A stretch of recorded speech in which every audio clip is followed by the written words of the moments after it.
Naguguluhan na raw ang mga trucker sa ipinatutupad na truck ban sa Maynila. Kahapon kasi, inanunsyo ni Mayor Joseph Estrada na papayagan ang mga may kargang truck na bumiyahe buong araw sa itatalaga nilang kalsada sa lungsod. Pero kinontra ito ni Vice Mayor Isko Moreno kanina. Makibalita tayo kay CJ Turida. Wala na siguro maging economic sabotage dahil nagkausap kami and I think the ordinance 8039 will be ratified, amended, that only applicable only to empty trucks. Magandang balita para sa mga trucker. Ang anunsyong ito ni Manila Mayor Joseph Estrada kahapon, kasunod ng pagpupulong nila ni Interior Secretary Mar Rojas. Ito rin ang napagkasunduan kahapon sa meeting naman ng mga leader ng mga trucker, MMDA, LTFRB at lokal na pamahalaan ng Maynila.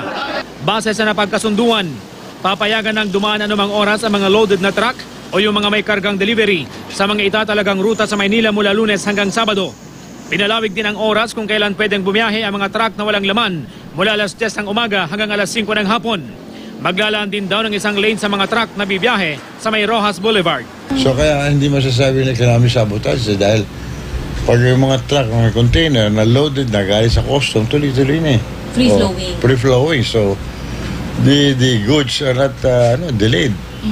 Pero ang mga naunang anunsyo, taliwas sa mga naging pahayag ni Vice Mayor Isko Moreno kanina sa programang Unang Hirit. Hindi pa rin daw kasi ura-uradang papayagang bumiyahe anumang oras ang mga loaded na truck. Kailangan pa rin daw sumunod sa truck ban ang anumang bumibiyaheng truck sa lungsod ng Maynila.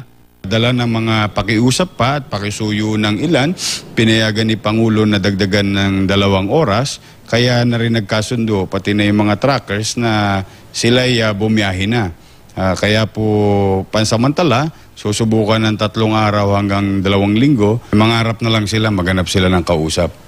Hindi po pwede yun. Yun nga lang 2 oras namin hiningi sa kanila, laki na ng kaluwagan sa lungsod ng Maynila. Gagawin pa nilang 24/7. Kaya ang mga trucker, nalalabuan na raw kung ano talaga ang ipinatutupad na truck ban. Balik normal na raw sana ang kanilang operasyon matapos nilang suspindihin ang kanilang protestang tigil delivery matapos ang anunsyo kahapon. Nag-call sila na pwede na kami bumiyahe. Kaysa ngayon, marami pa rin nahuhuli na yung pinatupad na 24/7 na pwede na kami tumakbo. Ngayon, hinuhuli kami sa daan. Hindi malinaw. Kumbaga sa yung pinag-usapan nila Secretary Rojas at ni Mayor Herbert Bautista, baliwala. Wala raw 24/7. Kaninang alas 6 ng umaga, may isang trucker na hinuli dahil daw sa paglabag sa truck ban. Ayon sa OIC ng impounding area, ang 10 a.m. to 5 p.m. window hours ang kasalukuyan nilang sinusunod. CJ Turida, Nagbabalita, Pilipinas.